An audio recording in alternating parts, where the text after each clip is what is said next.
ഈ കണക്കൊക്കെ ശരിയാണോ ഇനി യാഥാർത്ഥ്യമാണോ എന്നുള്ളത് പടച്ചതമ്പുരാനല്ലാതെ അറിയില്ല.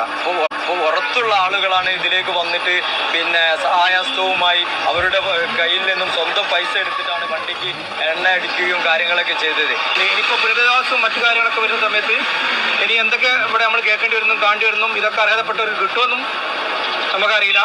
JCBന്റെ ഇതിൽ 10 കോടി റുപ്യ വാങ്ങി എന്ന് പറയുന്നതിൽ നമ്മുടെ അസോസിയേഷൻ അത് സംബന്ധിച്ച് ദുരിതാശ്വാസത്തിന്റെ പ്രവർത്തനത്തിന് ഒരു പൈസയും വാങ്ങുന്നില്ല എന്നുള്ള ആദ്യം തീരുമാനിച്ചാണ്.